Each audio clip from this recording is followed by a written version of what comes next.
ॐ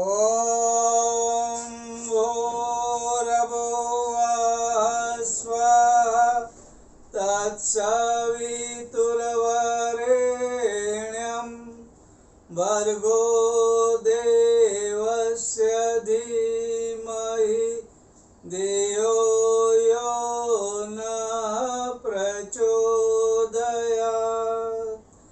ॐ गुरुर्ब्रह्मा गुरुर्विष्णुः गुरुर्देवो महेश्वरः गुरुर्साक्षात् परब्रह्म तस्मै श्री गुरवे नमः।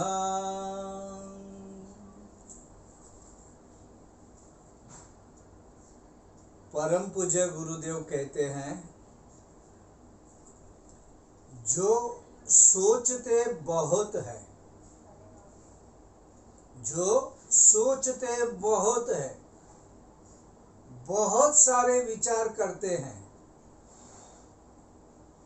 और बातें बहुत करते हैं, बातें बहुत करते हैं। ऐसे लोग रहते हैं जो बातूनी होते हैं, इतनी सारी बातें करते रहते हैं जैसे कि दुनिया का पूरा ज्ञान उनके पास है। बोलते रहते हैं, सोचते हैं, बोलते हैं, सोचते हैं, बोलते हैं। परम पूज्य गुरुदेव कहते हैं,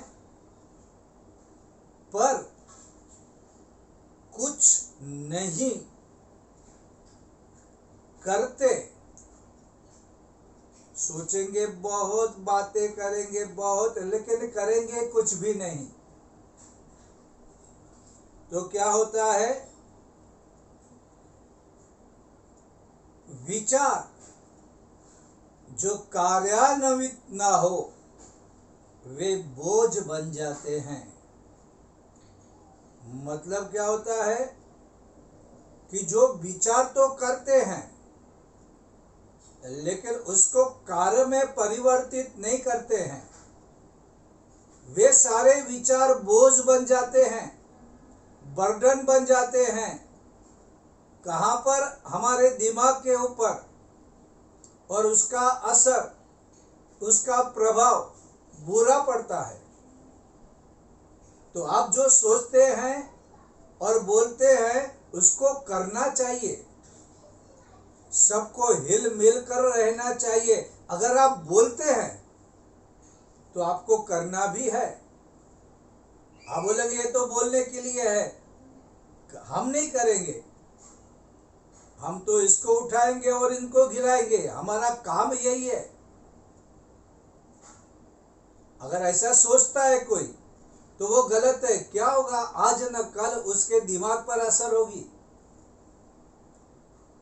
क्योंकि वो दिखावा कर रहा है, वो विचार कर रहा है बहुत, वो बहुत सोच रहा है, एक्शन में कुछ भी नहीं।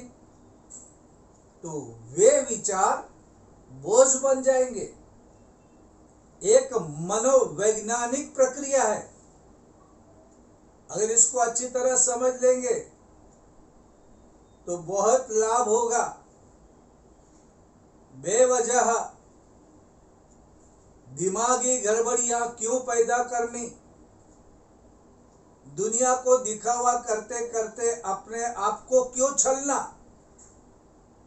इसको अच्छी तरह समझना चाहिए। जो सोचते बहुत है, बातें बहुत करते हैं, पर करते कुछ नहीं, वे कुछ पाते नहीं, उन्हें कुछ भी नहीं मिलता। जो कुछ पाना है, जिसके लिए हम कुछ करते हैं, कुछ मिलेगा नहीं। विचार जो कार्यान्वित ना हो वे बोझ बन जाते हैं। इसलिए हमारे यहाँ, हमारे शास्त्रों में ऐसी कई कहानियां हैं जो इस तथ्य को समझाती है। ब्रह्म राक्षस के बारे में हम लोग पढ़ते हैं। ब्रह्म राक्षस कौन बनता है? जो अपने अच्छे विचार और अपना अच्छा कार्य दुनिया को देता नहीं। ज्ञान प्राप्त कर लेता है लेकिन वो खुद के पास रखता, खुद के स्वार्थ के लिए उसका उपयोग करता, अपने फायदे के लिए, अपना नाम कमाने के लिए, अपने लिए पैसे कमाने के लिए। वो जब मरता है तो वो राक्षस बनता है, क्योंकि वो ज्ञानी है इसलिए उसका नाम रखा गया ब्रह्म राक्षस।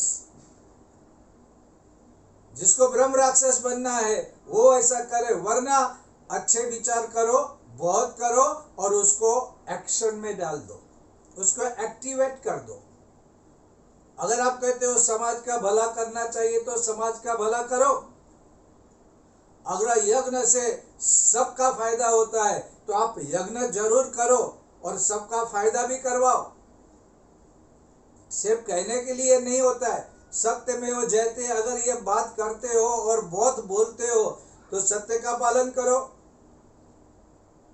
ऐसा नहीं होता कि आप कुछ भी करेंगे, कहेंगे, सबको बोलेंगे उपवास करो और आप पेट भर के खाते रहेंगे और बेचारे उपवास करते लोग बैठेंगे।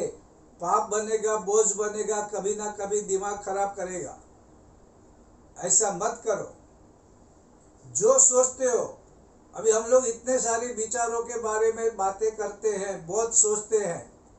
अगर वो सोच सोच के बातें करना शुरू कर दिया, इसको बोला उसको बोला, माइक आया तो माइक पकड़ के बोला, जैसा भी आया जिधर भी आया, ये कोने में बोला, वो कोने में बोला, इसको बोला उसको बोला, ऊपर बोला नीचे बोला। अरे बोल बोल के उसको आप कुछ पालन तो करना है। पालन करने का मौका आएगा तो कुछ नहीं। सबका भला करना चाहिए। अरे कम से कम अपनों का तो भला करो। कृतज्ञता, सेंस ऑफ ग्रेटिट्यूड के बारे में इतनी सारी बातें करेंगे और अपना कोई दोस्त भी मर गया, कोई वृद्ध हो गया तो उसको वहां से निकाल लेने में हमको शर्म नहीं आती। और बात कर रहे हैं कृतज्ञता की, बात करेंगे भगवान ने ऐसा कहा, गुरुदेव ने ऐसा कहा, भगवान कृष्ण ने ऐसा कहा, तुलसीदास ने ऐसा कहा। अरे ये बकवास से क्या होने वाला है? अगर तुम जीवन में नहीं उतारे हो तो तुम ये मत समझना कि तुम बहुत सियाने बन गए। अल्टीमेटली वो तुम पर ही भारी पड़ने वाला है, वही तुम्हारे दिमाग को खराब करने वाला है। इसके बारे में हम कभी नहीं सोचते। इसलिए कभी भी अच्छे विचार पढ़ना चाहिए, अच्छे विचार करने चाहिए। लेकिन बहुत ज़्यादा आप देखते हैं कि कितने प्रोफेसर ऐसे होते हुए कि बहुत सोचते हैं, बोलते हैं, लेकिन करते कुछ भी नहीं। स्टूडेंट को बहुत सारी बातें, बहुत सारी फिलोसॉफी बोलते हैं, करते कुछ नहीं। और बाद में देखते होगे वो किस तरह बिहेव करते हैं। वो सब कुछ भूल जाते हैं, वो क्या बोल रहे हैं, क्या चल रहे हैं, उनकी बॉडी लैंग्वेज, उनका जो चेहरा है वो कैसा दिखता है। आप सोचो, ऐसा नहीं होना चाहिए। आप सोचो, अच्छे विचार करो, क्योंकि आप जैसे विचार करेंगे वैसे बन जाएंगे। लेकिन उसके बाद गुरुदेव कहते हैं कि आप जो सोचते हैं और जो करते हैं, आपको आपका करना भी इम्पोर्टेंट है। आप जो सोचते हैं और बाद में आप करते हैं वैसे आप बन जाएंगे। सिर्फ सोचना, सोचने के बाद करना भी है। बातें बहुत करते हैं, बक बक बक बक चलती रहती है। मैं ये किया, ऐसे काम जिन्होंने उन्होंने खुद किया भी नहीं, खुद ने किया नहीं, वो भी अपने नाम पे बोलेंगे हमने ये किया, हमने वो किया। और जिन्होंने किया उनको हम लोग इधर कोने में डाल लेंगे। जो कुछ हमने सीखा, हमको किसी बड़ों ने सिखाया, हम बड़ों को हम जैसे बैल बुढ़ा होता है उसको कसाई खाने में डाल देते हैं, वैसे लोग डाल देते हैं। हम अगर समाज में रहते हैं तो हम बहुत कुछ सीखते हैं समाज से। समाज के बड़े पुरुष, हमारे टीचर्स, हमारे गुरु, ये जो सिखाते हैं उनका जीवन भर ऋणी होना चाहिए और उन्होंने जो कहा वैसा जीवन भी जीना चाहिए। कितने लोग ऐसे होते हैं कि भाई हमारे माता पिता ऐसा करते थे इसलिए हम करते हैं। कितने लोग मेहमान आएंगे तो उनको खाना खिला के ही भेजेंगे, भाई आप ऐसा क्यों कर रहे हैं? बस बोलते हमारे माँ बाप ने हमको यही सिखाया है। हमारे माँ बाप जब भी कोई आता था तो उनको भोजन करवा के ही भेजते थे।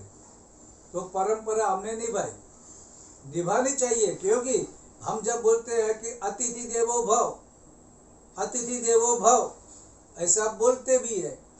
लेकिन आपको अतिथि आए, मेहमान आए, उनको देवता की तरह उनको आपको भोजन करवाना चाहिए। हम जब देव पूजन करते हैं, षोडश संस्कार करते हैं, तो हम वही करते हैं। जिस तरह पहले मेहमान आते थे तो मेहमान को हम पैर धुलाते थे, फिर आचमनी करवाते थे, फिर भोजन, फिर स्नान, फिर नए वस्त्र, यज्ञोपवीत, सब कुछ करते हैं। यही परंपरा थी। ये परंपरा कैसी? ये हमारे विचारों में, हमारी भावना में, हमारी श्रद्धा में, हमारे दिलो दिमाग में बसी हुई बात है। अतिथि देवो भव। धीरे धीरे वो निकल रहा है। कोई किसी का स्वागत नहीं कर रहा है, कोई किसी को बुला नहीं रहा है। अगर आया मेहमान गलती से, खाने के समय आया, तो जोमेटो वगैरह है, ऑर्डर दे दो। जैसे मैंने पिछली बार कहा था कि सत्यनारायण की पूजा होती है, यज्ञ हम लोग करवाने जाते हैं, तो बाद में वो सबको काट देते हैं, फलानी फलानी होटल में जाना, वहाँ पे भोजन करके अपने घर पे खिसक जाना। अगर ये भावना रहेगी तो धीरे धीरे क्या हो जाएगा, वो आदमी की जो प्रसन्नता है, वो जो अपनापन है, वो जो आत्मीयता है, वो निकल जाएगी। और इसके बगैर आदमी का दिमाग भी कैसा होगा आप सोचो। फिर डिप्रेशन क्यों नहीं आएगा, दिल की बीमारी और मन की बीमारी क्यों नहीं आएगी? इसके बारे में कोई मनोवैज्ञानिक तथ्य डॉक्टरों को आज के ज़माने में समझाना चाहिए। और जितने संत महात्मा टीवी या कथा करने आते हैं, उनको भी ये बातें समझानी चाहिए कि सिर्फ भगवान की बातें नहीं, ये हमारा जो व्यवहार है, ये व्यवहार कैसा होना चाहिए, उसके बारे में सोचना भी चाहिए। इसलिए परम पूज्य गुरुदेव ने जो बात कही वो कितनी कितनी सच है। और उसके बाद गुरुदेव कहते हैं कि अहंकार को हटाए।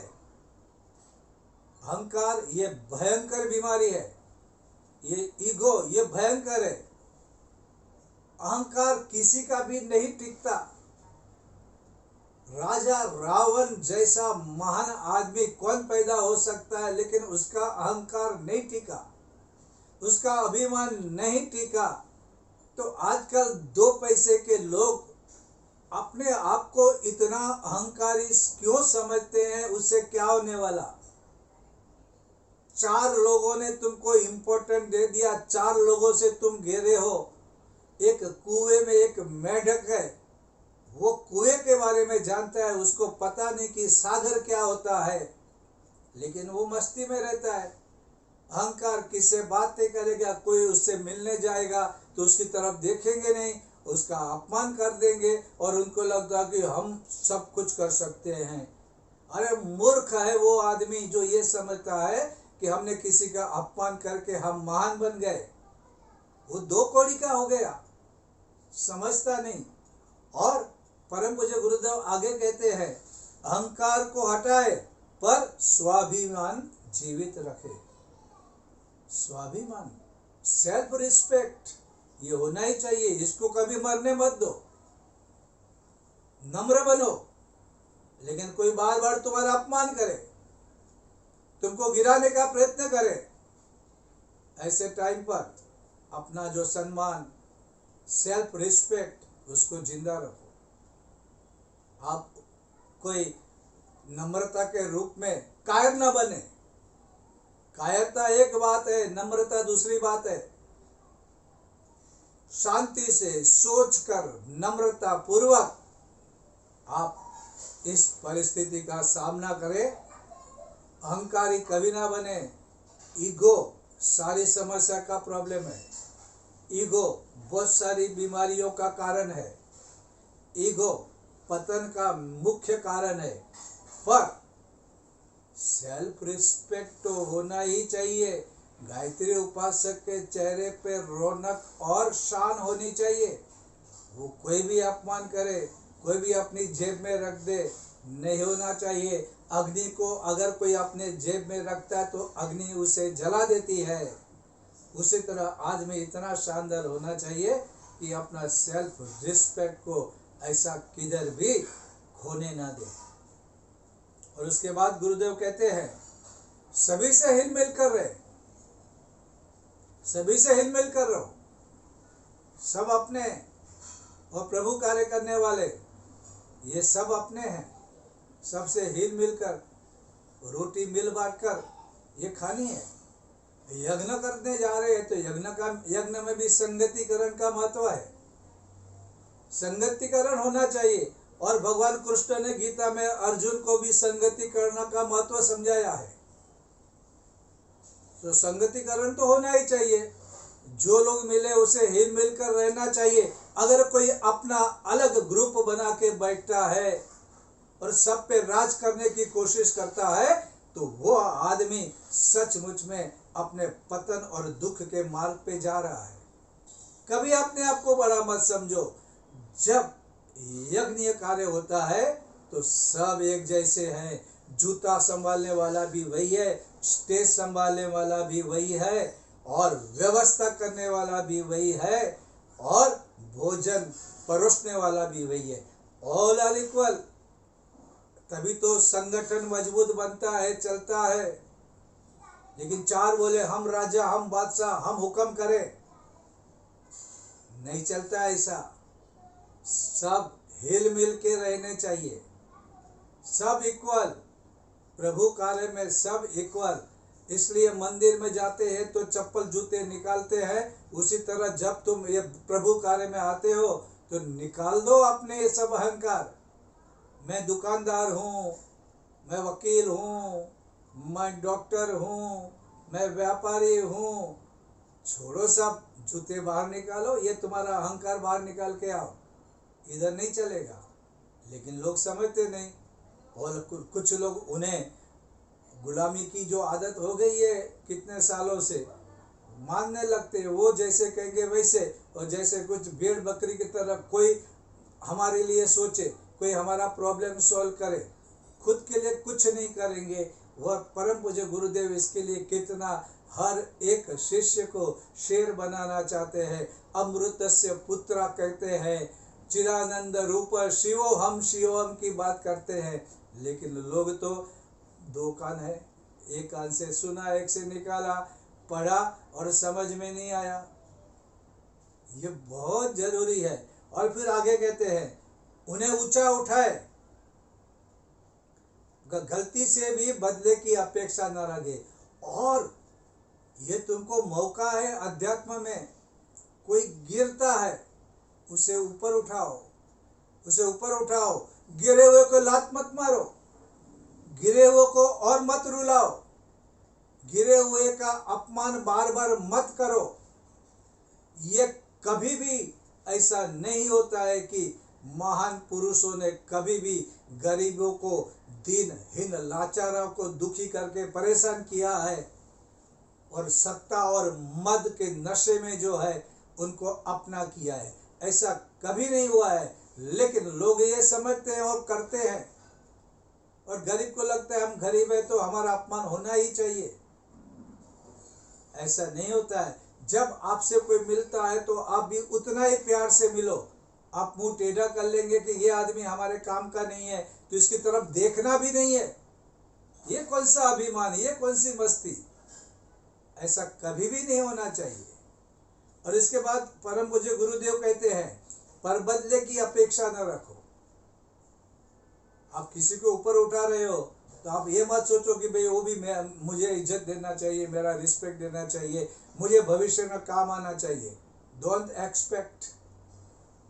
कभी भी अपेक्षा मत करो आपका, क्योंकि आप अच्छे काम में हो तो ये आपका स्वभाव होना चाहिए।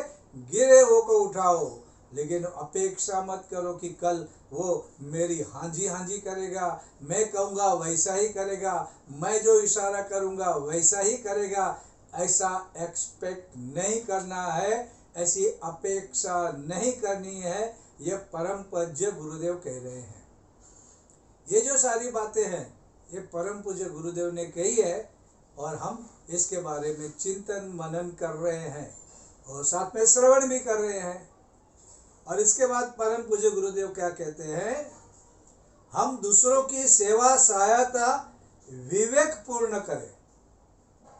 अभी सेवा और सहायता, उनको मदद करनी है, ये विवेक पूर्ण करें, सोच समझ के करें। गणपति हमारी विवेक बुद्धि को अच्छी तरह चलाते हैं।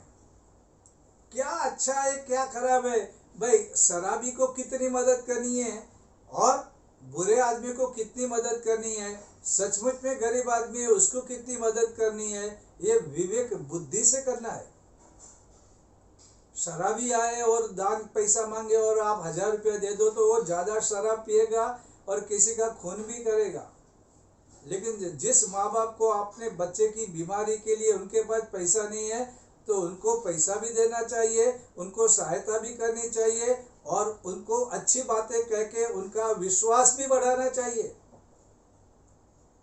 तो परम पूज्य गुरुदेव ने क्या कहा, आप किसी को मदद करो तो विवेक बुद्धि का उपयोग करके करो।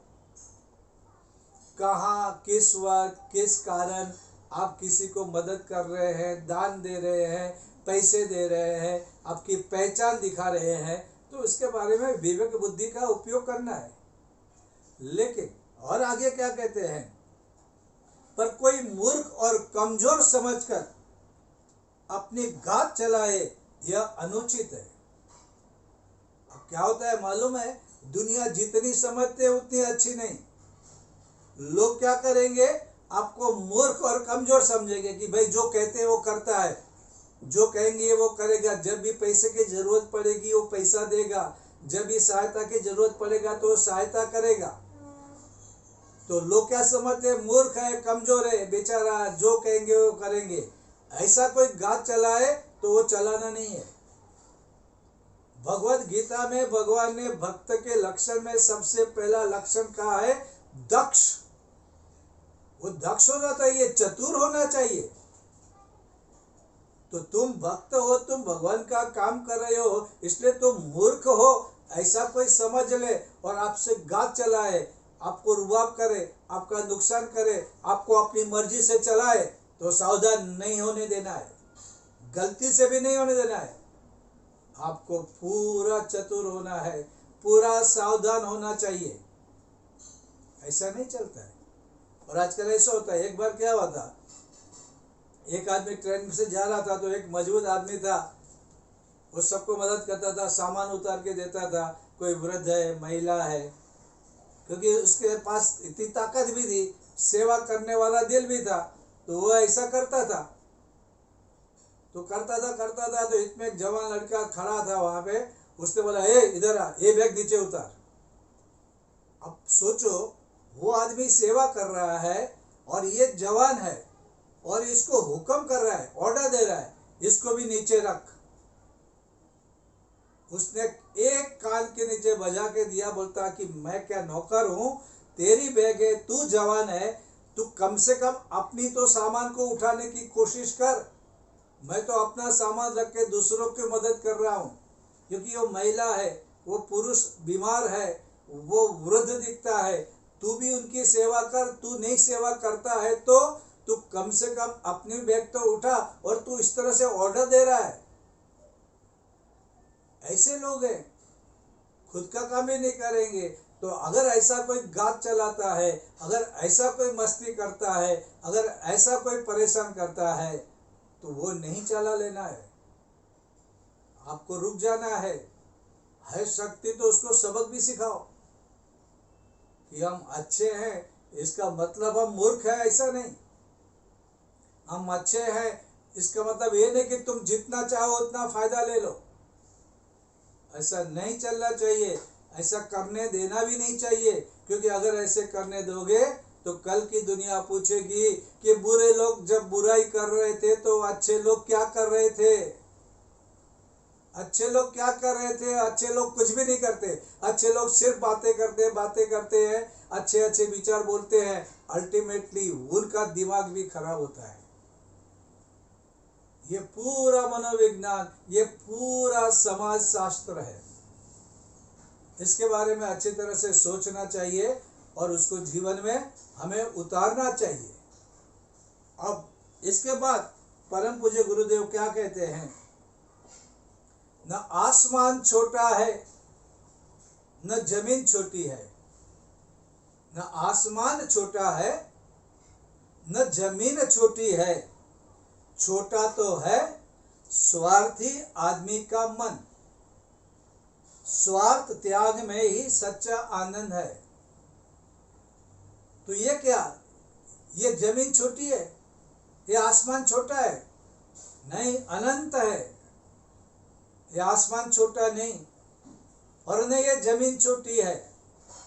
छोटा किसका? स्वार्थी आदमी का मन, जो सिर्फ अपने बारे में सोचता है, अपने फायदे के बारे में सोचता है, जो अपने लिए खींचता है, दूसरा बर्बाद हो जाए, दूसरा भूखा मरे, हमको क्या। ऐसे होते हैं कई लोग, भाई भाई में भी ऐसे होते हैं, एक भाई अपना ही सोचेगा, दूसरा भाई भूखा मरेगा तो चलेगा। बिजनेस में पार्टनर ऐसे सोचते हैं। धार्मिक मंडलों में ऐसा होता है, अपना मंडल मजबूत हो जाए, दूसरा भिखारी बन जाए, उसके लिए प्रयत्न करते रहो। न ये भाई अच्छे फैमिली मेंबर्स हो सकते हैं, न ये लोग धार्मिक हो सकते हैं, न ये सामाजिक आदमी हो सकते हैं, सामाजिक प्राणी नहीं हो सकते। उनको रोकना है, उनको समझना है। इसलिए कभी भी अपने दिल को बड़ा करो, दिलदार बनो। अयम निज परो वेति गणना लघु चेतसाम उदार चरिता नाम तो वसुदैव कुटुंबकम। उदार चरिता नाम, जिनका दिल उदार है, बड़ा है, उनके लिए वसुधा एव कुटुंबकम। ऑल फैमिली क्या है? वर्ल्ड, ये जो दुनिया है, एंटायर वर्ल्ड इज फैमिली। पूरी दुनिया उनके लिए परिवार है। और यहाँ पे परिवार में भी लोग ऐसे रहते हैं कि अपना ही फायदा देखते हैं, दूसरे का जो हो, सगे भाई का बहन का भी जो हो, परवाह नहीं। तो ये छोटे लोग हैं, इनकी दुनिया छोटी है। तुम आसमान की गिनती मत करो, न तुम जमीन की गिनती करो। देखो तुम्हारा मन अगर स्वार्थी है तो वह सबसे ज्यादा छोटा है, और छोटा है तो उसको कभी असली सुख नहीं मिलेगा। परम पूज्य गुरुदेव कहते हैं कि स्वार्थ त्याग में ही सच्चा आनंद है। स्वार्थ का त्याग करो और आपको सच्चा आनंद मिलेगा, आपको भरपूर आनंद मिलेगा। लेकिन हम लोग स्वार्थ परमार्थ के बारे में बोलते ही नहीं। देखो, जहां भी जाओ, जिस तरह से अपना फायदा हो, देखो अध्यात्म में वही हो रहा है। अपना फायदा, अपना फायदा, अपने लिए पैसा, अपने लिए पैसा, अपना नाम, अपना नाम। और उनको लगता वो अध्यात्म में है, लेकिन वे लोग अध्यात्म में नहीं है। अध्यात्म तो देना सिखाता है, तेन त्यक्तेन भुंजिता की बात करता है, लोगों को सहारा देने के लिए सिखाता है, त्याग की बात सिखाता है, परमार्थ की बात सिखाता है। तो फिर हम क्या कर रहे हैं?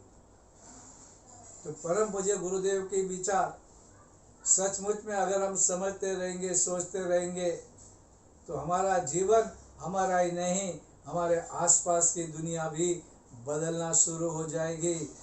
युग निर्माण योजना, युग परिवर्तन की बात ऐसे ऐसे विचारों को जीवन में लाने से ही होगा। बातों से क्या होने वाला है? रात जाती है, बात जाती है, क्या होता है?